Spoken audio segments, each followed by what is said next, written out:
누가 여러분의 가정을 해치려 하면 여러분은 가만히 있을까요? 여러분이 길을 걷는데 여러분을 향해서 누군가가 폭력을 행사하면 여러분은 그냥 당하고 있습니까? 만약 우리나라가 주변의 나라, 세계 어떤 나라에 의해서 공격을 받는다면 우리 국민들은 괜찮아? 이러고 있을까요? 아닙니다. 가정적으로, 개인적으로, 국가적으로 모두 일어나서 지금 이 불이한 상황을, 우리에게 피해가 되는 이 상황을 바로잡기 위해서 애를 쓰게 될 것입니다. 아수르라는 세계 최강의 나라가 멸망할 때 그들은 그저 가만히 멸망을 당한 것이 아니었습니다. 그들도 살기 위해, 나라의 멸망을 막기 위해 여러 방비들을 취하고 행동했을 것입니다. 절대로 한 나라가 망할 때, 그것도 세계 최강의 나라가 망할 때 그들이 아무것도 안 했을 리가 없습니다. 바로 오늘 본문이 아수르가 멸망할 때 그들이 어떻게 분투했는지, 이 멸망을 막고자 얼마나 애를 썼는지 그것을 보여주고 있습니다. 그럼에도 그 모든 준비와 그 모든 애씀이 결국 헛수고에 불과했다, 이걸 본문이 말씀을 하고 있습니다. 읽은 말씀 12절은 어제 아침에 이미 저희가 보아드렸습니다. 13절부터 보게 되어지면 너희 중 장정들은 여인 같고 말하고 있습니다. 한 나라의 군대가 얼마나 강한지 안 강한지를 살펴보면 군인들의 정신을 들여다보면 됩니다. 우리나라는 6.25 때 무기가 변변치 못했습니다. 그러나 나라를 살려야 한다라고 하는 군인들의 정신이 그 소총을 들고 수류탄 하나를 까고 탱크를 잡았습니다. 탱크에 내 몸을 다 산화를 시킨다 할지라도 탱크를 저지하기 위해서 자기의 목숨과 바꿨어요. 이런 전투력은 바로 군인들의 정신의 표본이라고 할 수가 있습니다. 그래서 군인들에게 있어서 제일 군인들이 말하는 거, 이 군기가 빠졌다. 전쟁에 임할 때 군인들의 정신은 자신의 생명을 두려워하는 정신이 아니라 내가 오늘 무너지면 나의 가족들이 다 죽임당하고 포로로 끌리고 유인당하고 우리의 미래가 없어진다라고 하는 일사각오의 정신으로 싸우게 되어 있습니다. 그게 군인들의 가치이고 군인들의 현실이어야 합니다. 그런데 오늘 본문에 니느웨가 멸망할 때 장정들은 여인 같고 여자들을 낮춰보는 이야기가 아니에요. 여자들은 부드러움의 상징입니다. 여자들은 따뜻함과, 여자들은 너그러움과 넉넉함의 상징입니다. 전쟁에 임하는, 나라가 멸망하는 시점에서 장정들의 정신은 너도 나도 전쟁터로 나아가 이 나라를 살려야 되겠다, 이런 정신이어야 합니다. 그런데 여자들같이 부드러운 마음을 나쁘게 말하면 유약한 마음이라고 할 수 있어요. 그런 마음 가지고 모두 도망치고 전쟁터에 임해도 이런 필승의, 이런 각오의 이런 정신들이 나오지를 않는 거예요. 여러분, 우리나라 군인들 어떻습니까? 지금 현재 참 우리나라 90년대 2000년대 예비군보다도 못하다라는 이야기를 합니다. 아니요, 방위병들보다도 못하다는 이야기를 합니다. 잘 먹었는데, 옛날보다 몸무게는 엄청나게 늘어났는데 군인들이 과연 나라를 지킬 수 있을지요? 동해안으로 들어오고 있고 철책을 넘어가고 있는데 철책을 넘어온 군인이 네모반까지 와가지고 문을 두드리면서 나 여기 왔는데 길 좀 알려달라고 할 때까지 아무것도 안 하고 있어요. 이런 모습이 지금 우리 시대의 군인들의 모습, 병들의 모습이었다면, 장교들, 장성들 뭐 했다면 나라 무기 팔아먹고 무슨 군대 비리가 그렇게 많습니까? 이게 그 시대의 정신을 들여다보면 그 시대의 미래를 볼 수 있는 거예요. 학생들의 정신을 들여다보면 우리나라의 미래를 볼 수 있는 거예요. 우리 교회의 청년들이나 학생들이 지금 가지고 있는 정신적인 상태를 들여다보면 우리 교회의 미래가 보이는 거예요. 아수르가 멸망할 때에 장정들은 여인 같았다 말하고 있습니다. 그리고 너의 땅의 성문들은 너의 대적 앞에 넓게 열리고, 여러분, 성이 아무리 높고 성문이 아무리 크고 튼튼하면 뭐합니까? 그게 열려있는데, 열려있는 게 그게 무슨 소용이 있어요? 오히려 나중에 도망칠 때 갇히는 현상이 생기고 열려서 대적들이 그 안으로 막 다 몰려들게 되어 있는데요. 빗장들은 불에 탔도다. 성문을 걸어 잠그는 거대한 빗장들은 우리가 생각하는 이런 빗장의 수준이 아니지요. 막상 전쟁이 일어나면 밖에서 아무리 밀고 들어와도 성문이 마치 돌성처럼 꿈쩍하지 않는 이런 빗장으로 질러버리지요. 그런데 이런 빗장들이 약한 거예요. 허술한 거예요. 그리고 이런 빗장들이 불에 타버리는 거예요. 뭐 기름을 먹여놨습니까? 빗장에? 이 타버리게. 왜 이렇게 되었는가? 그것은 아수르는 우리가 최강이기 때문에 누구도 우리를 공격할 수 없다. 우리는 운하로 다 둘러쳐 있고 성벽은 견고하고 높다.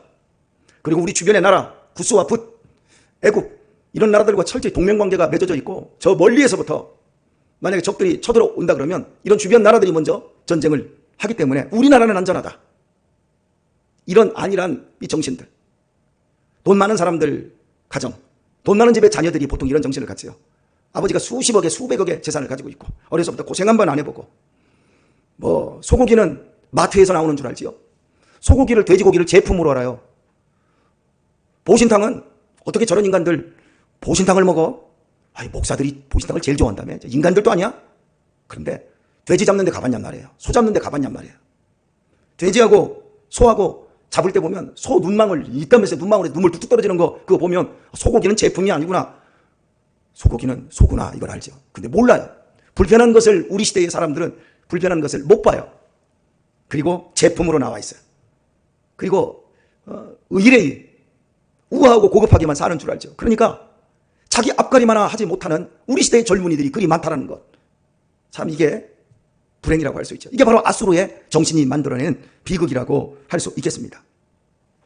14절을 보면 너는 물을 길어 에워싸일 것을 예비하며 말합니다. 예비하라 그래요. 에워싸인다는 거예요. 적들에 의해서 아수르라고 하는 거대한 나라가 공격을 받을 때 성들마다 다 포위를 당한다는 거죠. 그러면 그 안에서 항전하기 위해서 반드시 필요한 것은 물이 첫 번째고 두 번째는 식량이지요. 그래서 물을 길어다 놓으라는 거예요. 이들이 물을 길어 놓아지 않겠습니까? 자, 그리고 너희 산성들을 견고케 하며 산성들을 산에 있는 높은 성들을 더 견고하게 만들라는 거죠. 그리고 진흙에 들어가서 흙을 밟아 벽돌 가마를 수리하라. 흙을 그냥 빚어서 진흙덩어리로 산성을 만드는 것이 아니라 그걸 견고하게 돌처럼 구워서 성을 더 튼튼하게 만들라는 거예요.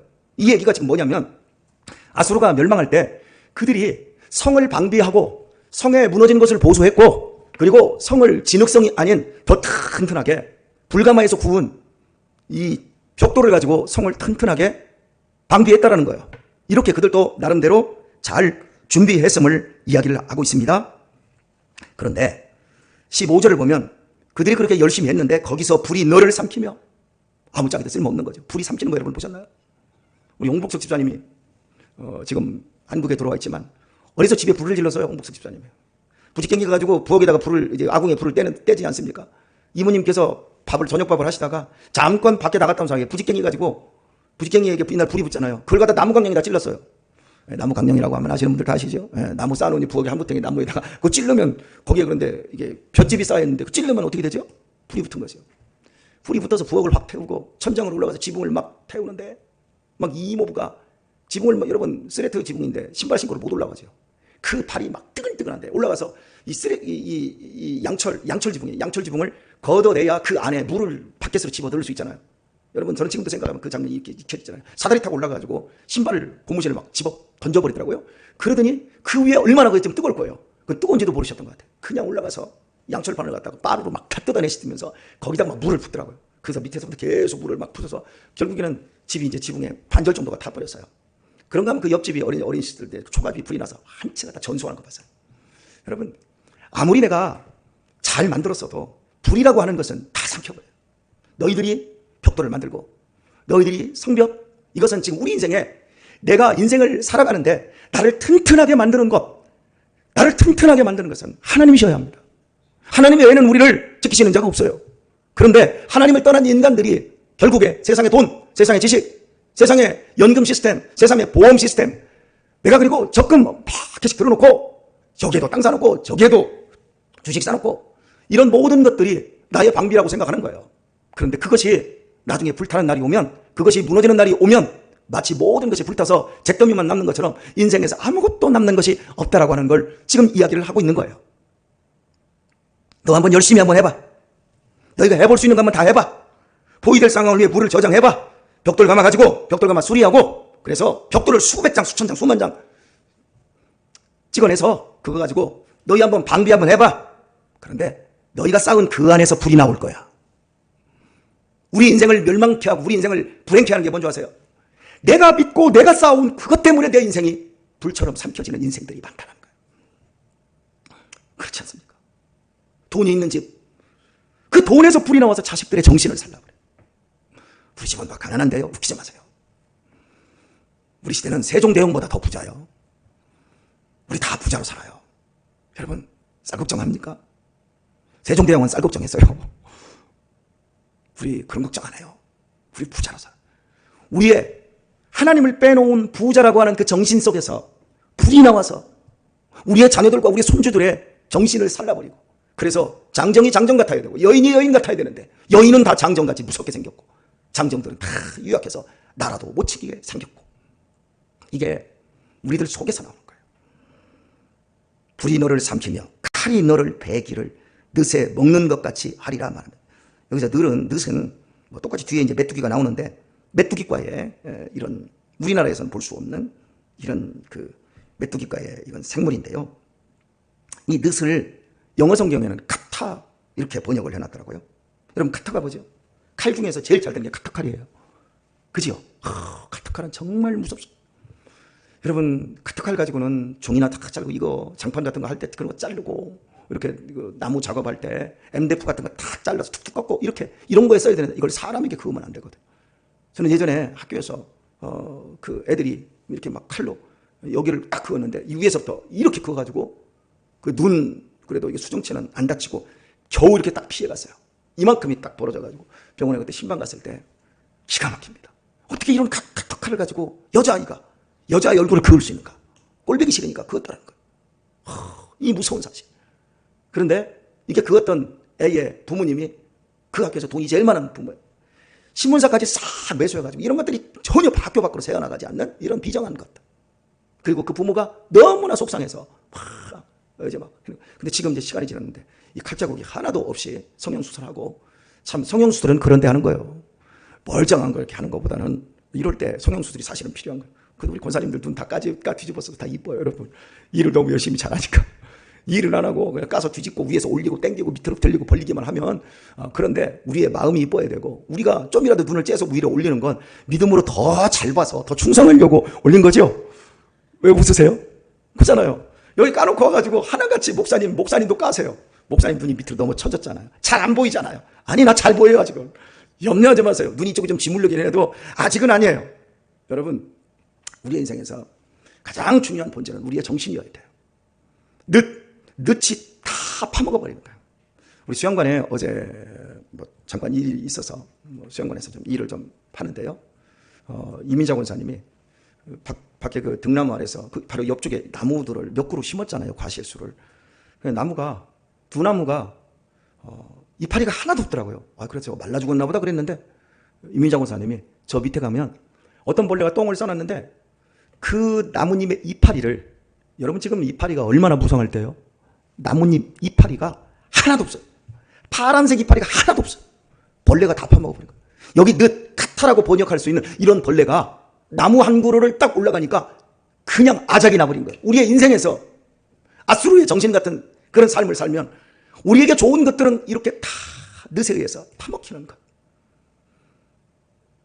니느웨가 멸망할 때 그들은 나름대로 산성을 방비하고 나름대로 성문을 든든하게 하고 나름대로 지켜내기 위해서 힘을 썼지만 수양관 나뭇잎을 다 파먹었던 이런 벌레처럼 그들 정신이 잘못되었기 때문에 그들의 방비는 아무짝에도 쓸모없었다는 사실이에요. 네가 메뚜기같이 스스로 많게 할지어다. 아무리 많게 하면 뭐예요? 아무리 많이 가지고 있으면 뭐예요? 다 쓸데없는 건데. 자, 여러분 이제 오늘의 결론을 생각해 보겠습니다. 도대체 세상에서 가장 강한 나라 500년 동안 그 지중해 일대를 다스렸던 이 어마어마한 나라가 멸망할 때, 이들이 멸망하는 것도 불가능한 일이었지만 이들이 멸망할 때 나름대로 애를 쓰고 힘을 썼음에도 불구하고 이렇게 처참하게 망하게 된 이유가 뭘까요? 방비를 잘못해서? 최선을 다하지 않아서? 아니요. 그들이 살아남기 위해서 모든 힘을 기울였어도 되지 않았던 이유는 아수르의 대적이 하나님이었기 때문입니다. 5절 말씀을 우리가 놓치지 말고 다시 한번 보기를 원합니다. 만군의 여호와의 말씀에 내가 네 대적이 되어서 말합니다. 여러분, 세상에서 가장 불행한 일은 살아계신 하나님의 적이 되는 일입니다. 죄로 말미암아 모든 인생은 하나님의 적이 되어 있어요. 하나님의 적이 된 사람은 결국 지옥의 불구덩이, 이 세상의 불보다 금을 녹이는 불이 1500도, 1000도입니다. 1500도를 잡았을 때 성경은 지옥의 불을 7배라고 이야기합니다. 그러면 10,000도가 넘어요. 하나님은 당신의 대적이 되어 있는 인생들을 향하여 10,000도가 넘는 지옥을 만들어 놓으시고 심판하시겠다는 거예요. 이런 얘기하면 아침부터 무슨 또 지옥이냐, 하나님이 사랑이신데 무슨 지옥을 만들었느냐, 바로 그렇게 말하는 그 사람들 때문에 하나님이 만드신 거예요. 사랑하는 교회 여러분, 하나님의 대적에서 하나님의 친구가 되고 하나님의 자녀가 되는 권세를 입은 사람들이 저와 여러분입니다. 누구 때문에? 지옥의 불구덩이를 못 가게 하시기 위해서 하나님이 당신의 아들을 우리에게 보내신 거예요. 여러분, 사랑하는 사람을 위해서는 못할 것이 없어요. 내가 내 자녀를 구원하고 내 자녀를 살리기 위해서 우리 부모가 못할 짓이 뭐가 있겠습니까? 하나님이 당신이 괴로우니까 당신이 이 땅에 오셔서 우리를 살리고자 십자가에서 죽으신 거예요. 우리는 그 사랑을 입었어요. 그런데 아수르는 하나님의 대적이 되어서 주변의 사람들을 잡아 죽이고 주변의 나라에서 더 많이 뺏어다가 자기들만 배부르고 자기들만 배가 터지도록 먹고 500년 이상 자기들만의 행복을 누리고 있었습니다. 결국 하나님이 때가 되어 대적이 되신 하나님이 그들을 공격하기 시작할 때 그들의 방비는 속수무책으로 아무것도 아닌 것처럼 되었다는 사실입니다. 오늘의 말씀을 맺겠습니다. 사랑하는 교회 여러분, 하나님을 상대로 하나님을 이기는 방법을 여러분에게 말씀드립니다. 하나님을 이기는 방법은 딱 하나입니다. 하나님께 무릎 꿇는 것입니다. 그거 외에는 하나님을 이길 수가 없어요. 제가 우리 유아를 못 이겨요. 그놈이 나한테 와서 하는 것을 보면 하는 짓은 못돼 먹었는데 나한테 와가지고 뻔뻔하게 아양 떨면서 나를 이기는 방법을 그놈은 알아요. 제가 제일 좋아하는 말이 뭔지 아세요? 아버지, 유아가 그래요. 잘못했어요. 용서해 주세요. 이 말을 하기까지 유아한테, 유아가 말을 배우고 이 말을 하기까지 무려 8년이 걸렸습니다. 고집이 황소고집보다 세가지고 이 멍청한 놈이 형들한테 분탕질 다 해놓고 오히려 형들이 자기한테 뭐라고 하면 그것만 가져와서 나한테 고해 바치면서 막 씩씩대는 거예요. 그러면 야, 네가 더 잘못했어. 그러면 나한테도 삐져요. 탕 삐져가지고 방으로 들어가 문 쾅 닫아버리고, 그리고 하는 말 뭐라고 하는지 아세요? 아버지도 미워. 그럼 제가 뒤에서 하는 말, 나도 더 미워. 여러분, 이걸 우리 유아랑 한 7년 이상 싸웠나 봐요. 우리 아내하고도. 그런데 유아가 달라졌어요. 한 2개월 전부터 다 그렇게 싸우고 자기 막 성질을 주체를 못해가지고 막 씩씩대던 놈이 조금 있다가 슬그머니 그냥 저를 무시해버려요. 그러면 슬그머니 오더니 제 옆에 오더니 머리로 어깨를 툭툭 치더라고. 그랬더니 아버지 할 말 있어요. 뭐? 아버지 잘못했어요. 용서해 주세요. 그러니? 요놈이 이제 그걸 알았어요. 그 맛을 알았어요. 그러더니 우리 집에 지난주에 내가 3일 동안 안 싸워서 기적이 일어났다고 그랬잖아요. 이 기적이 오늘까지 오고 있어요. 안 싸워요. 형들한테도 형 미안해. 내가 잘못했어. 이 말을 해요. 여러분, 이 말이 마음에서 진심으로 나오든지 아니면 이 말을 이용하든지 사실은 우리는 잘 몰라요. 저는. 그러나 얘가 달라졌다는 거예요. 그리고 이 조금 달라진 그 모습에 아버지가 너무 즐거워하고 가정이 화목해지고 있고 앞으로의 소망이 보인다는 사실. 할렐루야. 하나님을 이기는 건 내 자존심 세우고 난 절대 목에 칼이 돌아와도 나 잘못했다는 얘기 안 해. 그런 사람을 바보라고 하는 거야. 하나님은 우리 아버지세요. 우리의 대적이 아니에요. 하나님께 무릎 꿇는 것, 그것이 행복이고 그것이 우리의 자랑입니다. 아수르는 다 할 줄 알았는데, 능력이 있어서 벽돌도 굴 줄 알고 성문도 만들 줄 알고 운하도 건설할 줄 알았는데 이거 하나만 못했어요. 무릎 꿇는 거 이거 하나만 못했어. 근데 우리는 돈도 못 벌려, 능력도 없어, 똑똑하지도 못해. 그런데 하나만 잘해. 하나님께 무릎 꿇는 것만 잘해. 할렐루야. 제일 잘하는 거예요. 여러분, 똑똑해봤자 얼마나 똑똑해요. 가져봤자 얼마나 가졌어요. 여러분, 이한몸 하숙생과 같은 우리의 몸뚱이에 여러분 옷이 있고, 오늘 또 먹을 쌀이 있고, 오늘 또 김치가 있고, 오늘 또 아까부니아마 살아갈 내 가족이 있고, 할렐루야. 오늘 또 교회가 있고, 할렐루야. 오늘 또 걱정거리가 있어서 기도하러 이 새벽에 나왔고, 이 모든 게 우리의 자랑이고 우리의 행복입니다. 할렐루야. 더 무릎을 꿇읍시다. 더 성질내고 더 힘들어지고 더 자괴감이 있을 때 더 무릎을 꿇읍시다. 하나님이 너무 좋아하실 겁니다. 오늘도 무릎 꿇은 이 한 날 승리하시기를, 감격하시기를 예수님의 이름으로 축원합니다.